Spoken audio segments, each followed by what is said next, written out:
Alright, so 99 Ford Ranger, getting ready to install aftermarket radio. This one's actually got the factory CD player option in it. Not too awful many of them had a factory CD player. Anyway, let me hand it off to Hunter here and we'll get started taking it out. First thing you want to do, since it does have a CD player, is make sure it doesn't have any CDs in it, which he told me a while ago that it does. So go ahead and take a CD out, because otherwise you won't be able to get it out any other way. I've already set the parking brake. Move that out of the way. His are missing the 2 screws that these Rangers would normally have. So the dash kit just pulls right out on these trucks. Unplug your cigarette lighter. Well, okay, that one's a power port, this one's a cigarette lighter. There's a difference between the cigarette lighter and the power port. You know that? I didn't. Yeah, they're designed differently. And like I said, you don't have to worry about talking in the video. But Yeah. so here's your factory one. Actually, it surprised me with a CD player. It surprised me it's still that low profile version. I've seen some of these that had a full double din. Anyway, this is what your factory connector looks like on this truck, in case anyone needs to know. Because these radios support different style connectors. Yeah. Anyways, let's just go back here and we'll check out how I had your order.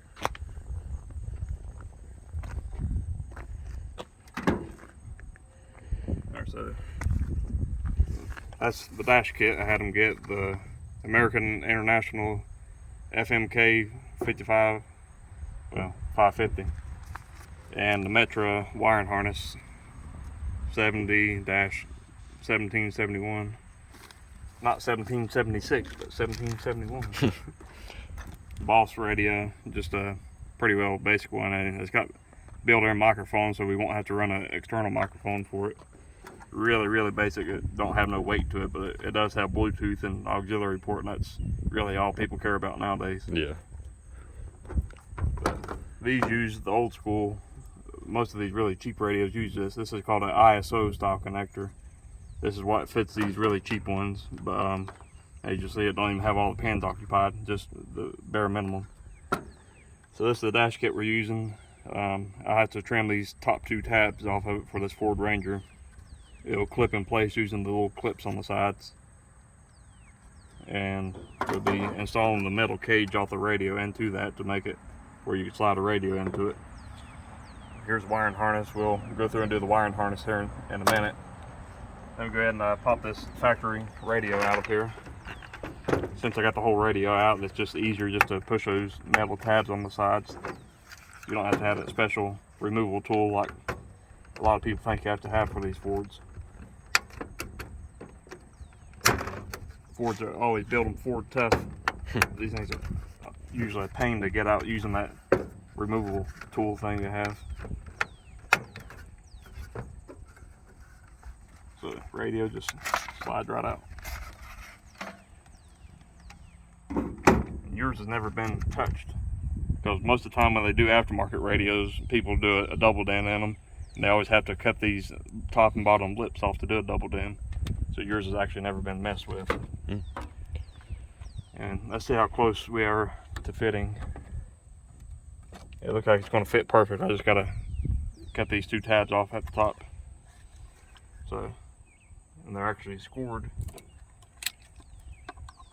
So all you gotta do is just bend them and they snap right off clean. Go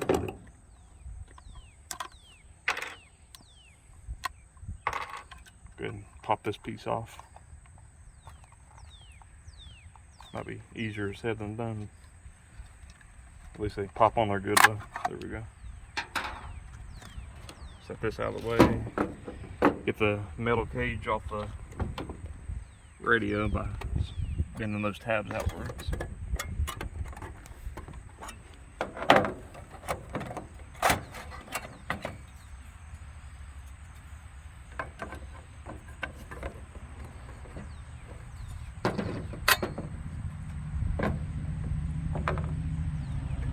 Didn't bring my tools out of the GPS. Meant to do that before I started the video. Bend all these tabs down.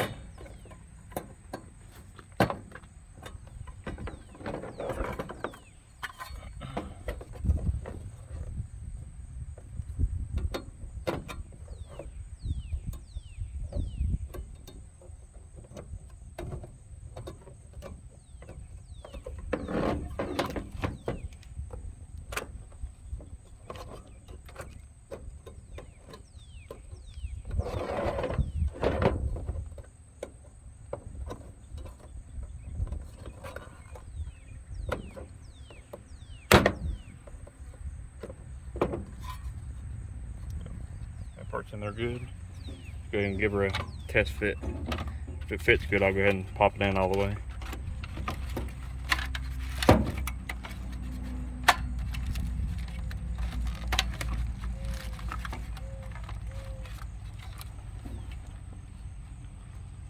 Need to push it a little bit harder.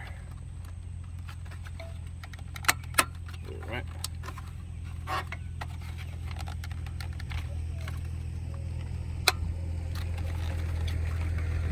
That's how it's gonna be a little bit trickier because we already got one side in. It's almost there though, that one clip.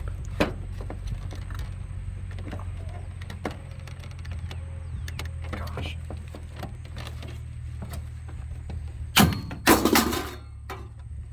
Try to do the top first this time. The plastic pads are nice and stiff, which is good because it holds it in there real tight once they do pop in.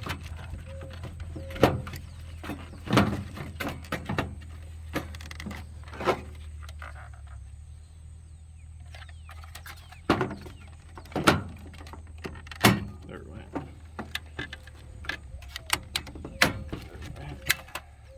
And those other ones just snap right in. Easier the second time around. Oh yeah. Now these radios do come with a plastic trim bezel, but I found that using the one that comes with the dash kits makes for an even cleaner install. Let me snap it off. And before you slide it in place, you always bend your little metal tabs in here inward some. That way it will lock into place. Slide right in. And this, there is an up and a down on it.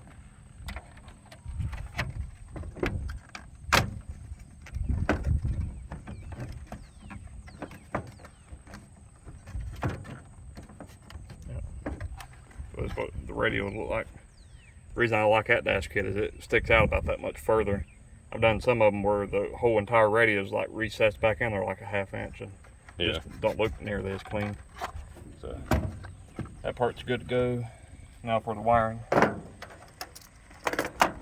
wiring's a fun part for me. That's what I enjoy doing. Now, did you buy this radio brand new or? I actually bought it from Bin 5. Okay. Yeah. I could tell it had been messed with one time because these wires have been cut to different lengths, and that one's got a butt connector and all that kind of stuff, which don't matter to me because I always go through and cut them all the same length anyway before I hook them up to the other harness.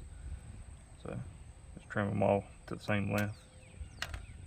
A lot of people's afraid to cut wire when I'm in there doing radios for other people and stuff. They have like all the wires are like different lengths and all that. Yeah. It don't make for a really clean look. These are all speaker wires on this one. This is all your power wires. This one doesn't have a dimmer wire, so the radio is going to stay full brightness all the time. The harness, let's see. Yeah, the harness has a illumination wire. I want to leave it on here in case you ever get a different radio, but we won't actually be hooking it up to the radio harness this time. Alright. It's mostly for like double DANs or some of the really expensive single DANs, the ones that change colors and stuff. Yeah. Sometimes we'll have that illumination wire that comes on when you turn your parking lights on at night. Okay. They've already pre-stripped all the wires for us, so that's nice. Use some Testa tape to keep things better organized while we work on it. Like I said, these are all speaker wires right here. And power wires on this side.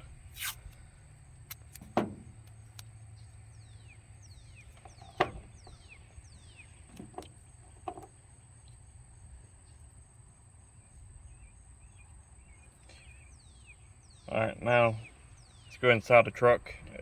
I'll do what I like to do first is plug this in, use my test light to test all these wires before we even hook them up to make sure everything matches up properly and works.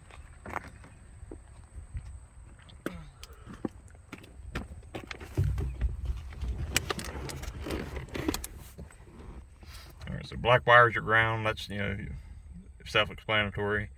Yellow wire will have power all the time. Red wire will have power when you turn the key on, and orange wire will have power when you turn the parking lights on. So again, plug it in.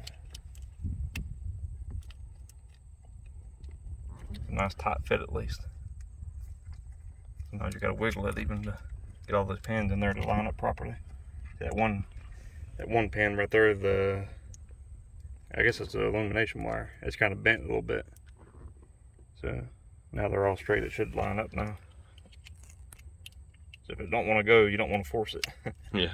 Because it went right in that time. Alright, so I'm using a LED for a test light. These are normally a LED dome light panel. So hook the black wire to the ground and it should come on when I touch the yellow wire, which it does. And it don't come on with the red wire and it don't come on with the orange wire. So orange wire, like I said, it should come on when I turn the parking lights on. And the red wire will come on when I turn the key on. Let me turn the key on first. So it should come on with the key turned backwards, which it does. And with it turned to the run position, which it does. Like I said, it goes off when you turn the key off. So all that's good. The power wire is what we're most concerned about. Usually if they're right, all the speaker wires are going to be correct also. And if you look on the back side, they're all occupied by wires. They all match, you know, where these wires go, so it should be good there. Now for the hard part, get it unplugged. There it goes. Alright, let's go back here now and we'll get the wiring all loose up.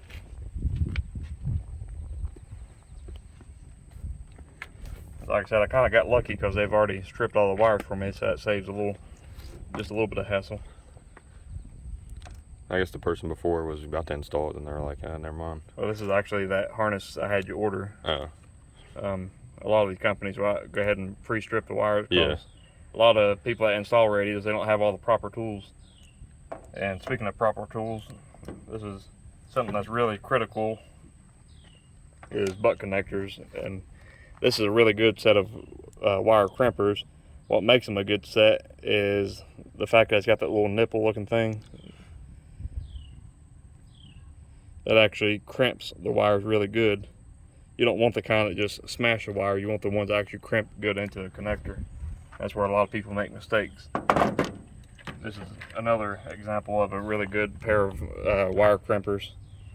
If you notice, right there, about where my thumb is, has got the same thing on it, where it crimps the wires good. This style, I never was a fan of it, where it just kind of smashes the wire. It don't really hold the wire as secure as that style does. These are all good ones. They don't flex all over the place like those cheapos. And get you some good quality butt connectors also. These came from Amazon. They're from Install Bay. Pretty nice. So you stick it in there and you get your wire and you put it in and you mash it. And you see it makes a really nice crimp on both sides, and it's not going to pull loose no matter how hard you tug on it. So go ahead and get them all done on the vehicle adapter side. Radios take quite a few butt connectors. You know, you got 8 speaker wires and 4 of those, so that's 12 butt connectors. Some of them have even more than that. Most touchscreen radios and stuff will have a brake wire, backup wire, steering wheel controls sometimes. Just all kinds of extra wires. That's why those touchscreens and stuff, sometimes you have to charge a little bit more for doing them because there's more wires to hook up. Sometimes you got to run the wire down to your parking brake and everything. I know Pioneers are really bad for that. They won't even let you get into the Bluetooth menu option on the radio without having your parking brake set. Wow. So they kind of force you into hooking that parking brake wire up on them. Back in the day, it wasn't too important. Everyone used to hook them up to a toggle switch so you could watch video going down the road, which is illegal. I knew someone who got a ticket for it sitting at a drive-through window one day, but that's been years ago. I don't think they're as strict anymore. as far as the law enforcement people, but these radio companies stuff, they don't want to get sued, Yeah. so they try to make things overly complicated on how that system works. Some of these new radios that have like Apple CarPlay or even have GPS built into them, some of those actually work off your GPS signal, and if your car is moving, it disables the video feed that way. There's no way of bypassing that, or not that I know of, at least.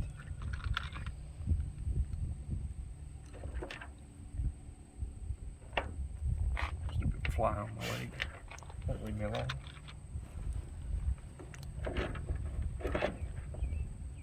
I'm just putting butt connectors on all the speaker wires right now. Got 3 more to go.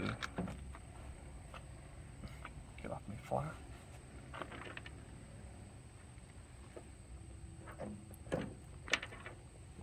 I rarely ever come across a bad butt connector. It's not impossible though. I have had a couple of them. You go to crimp it and it like folds in on itself instead of actually crimping the wire. Yeah. You can usually feel the difference when you're using the tool. You can feel it, like it don't want to crimp right. Like I said, these wires, we had to cut them length a while ago, so we ended up stripping them.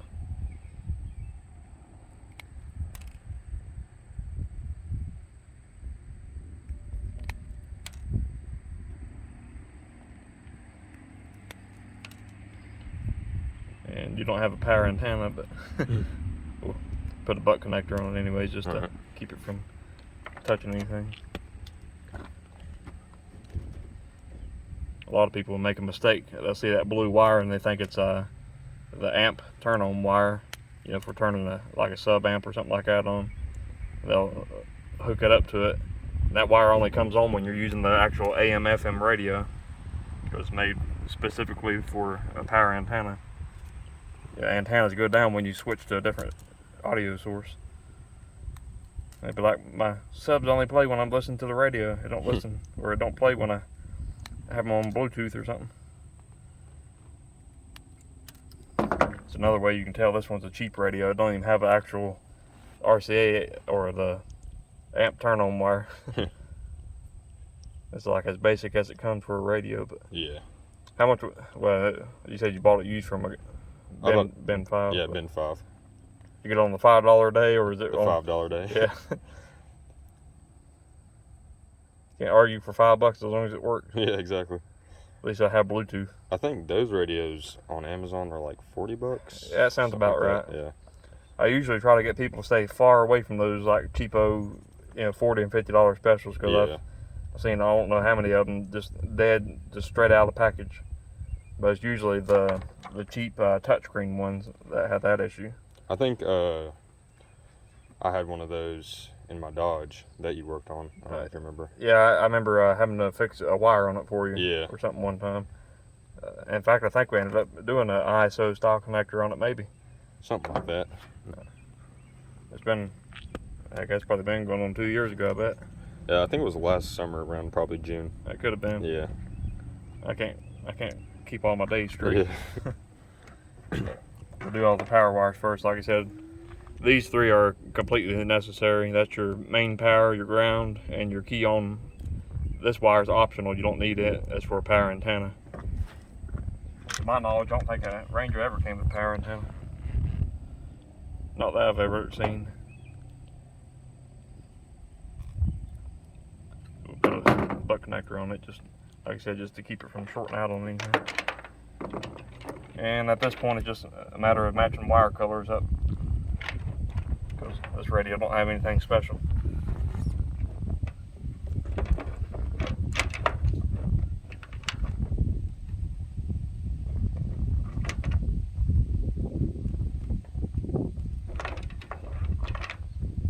It feels pretty good now, don't it? Yeah. Got that breeze coming off of where it rained earlier. I think it's supposed to be 95 next Wednesday. It is 86 at work when I left to deliver that hay to Morganton earlier. It's 86, and it said it felt like 93 because of the humidity. Yeah. And I give another tip when it comes time to hook these speaker wires up. It's just kind of my thing. I always do the ones that have the black stripe on them first. Like this one's green with a black stripe. I found these are pretty well plainly marked, but some of them don't have the markings on it that good, and sometimes you'll hook the speaker wires up backwards. It don't make a whole lot of difference, but you know, you want things to be the correct polarity for it to sound proper, especially your bass. Yeah. But I always start with the ones that have the black stripe first. That way you don't accidentally get them crossed up that way. It's easier to tell them apart. It's just one habit I got in a long time ago, and I've stuck with it all these years.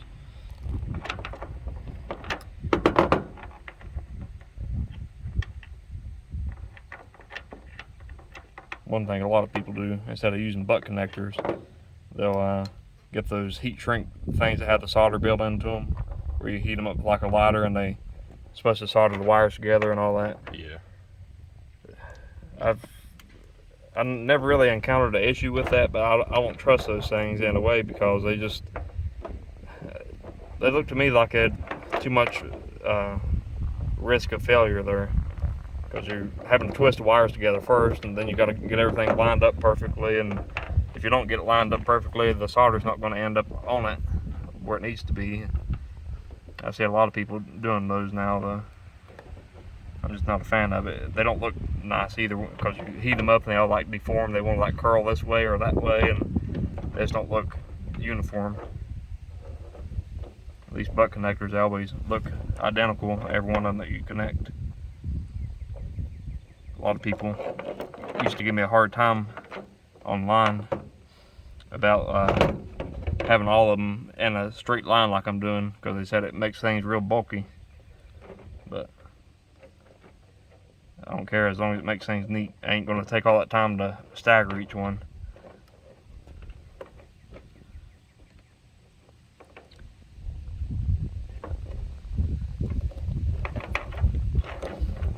Alright, so they're all butt connected now. I'm going to take some Tesa tape and wrap around them just to make it kind of a neat harness.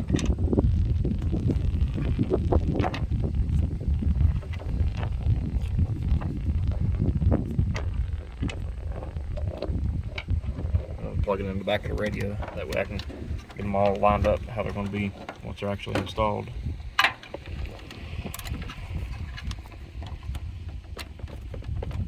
That's like a loose connection.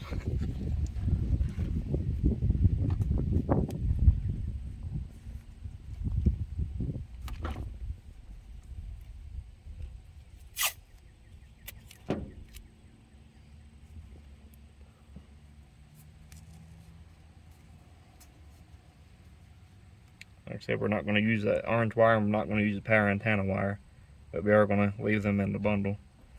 And I'm going to wrap all these wires up, but I'm not going to wrap it like super tight. I'm going to leave it where they can still flex around pretty easily.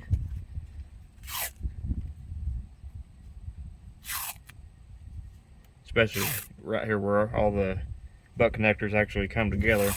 You don't want to wrap it up super tight at all. You want it to be loose where they can flex around as the wires bend when you put it inside the dashboard. Because if you get it too tight, you'll end up snapping the wire off. I wish I could tell Chrysler, Dodge, and Jeep that on these late model Jeeps and stuff they're coming out with. They think it's going to kill them to give an extra 1 inch of wire. It's going to bankrupt them. I've worked on some of those that they didn't have enough slack to their factory wiring harness up under the hood, and it would actually pull wires into.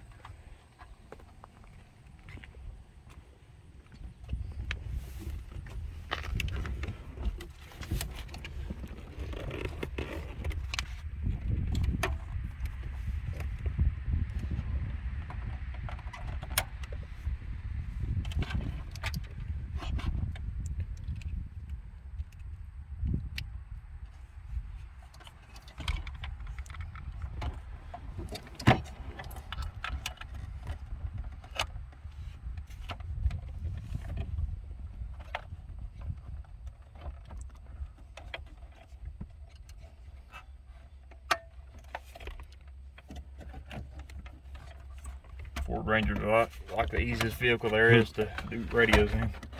Yeah, I remember you telling me that. Yeah. What's the most difficult? Oh, shoot, I don't know. There's so many. Every vehicle's different too, ain't it? Yeah. You could do two of the exact same vehicles, and one might give you all kinds of trouble, and one might be easy as it can be to do. Because, you know, you're doing different radios in each one too most of the time. Yeah. So let's turn it on, see if it comes on and works. Yeah, it's on. It's like super dim. The screen is. Let's see.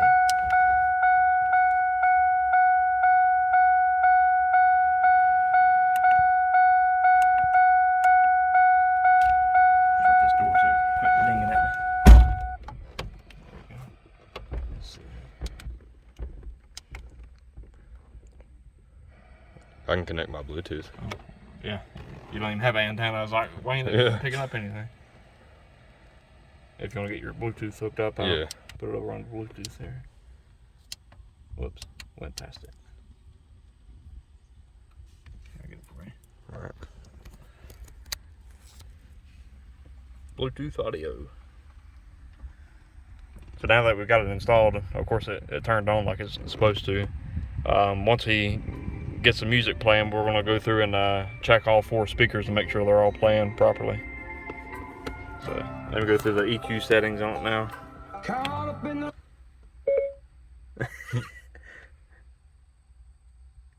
Where's the back button? Life of a modern day cowboy, riding that Harley like I had to go steal one, chasing that high danger when I can figure out how to even get to it. Volume knob not even work. It works on your phone, don't it? Yeah, it works on my phone. Let me switch it back through until the Bluetooth source. Yeah, now it works. Yeah. It had a glitch.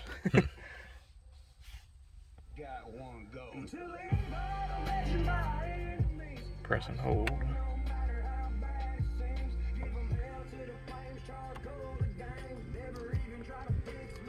Does this one even have EQ options? I'm not even sure. See, that's how you enter a phone. That's how you Yeah. hang up the phone. Band, source. That's voice command. I swear this one might not even have audio options. To be honest. That's pause and play. I guess we'll just have to use our ears to make sure all 4 speakers are playing. I meant to do that before we started with the factory radio. That one works. I guess you got some behind the speaker. I do. Yeah. Yep, that one's working. That one's working. Very good. That one's working. Yep. So all of them working, which means all the connections that we made earlier are good.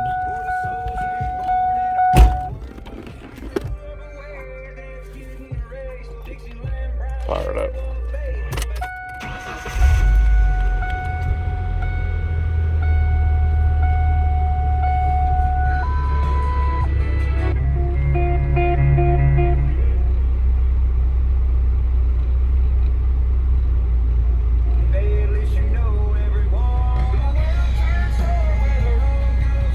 Looks pretty good down there. Yeah, it looks pretty clean. So that's been the $5 Boss radio. Yeah. There's the model number. Nothing special at all, but it does have Bluetooth. So Yeah. this is, like I said, 99 Ford Ranger. That's how many miles it has on it, just for the heck of it. Get it 194,000. Yep. That's pretty much it then.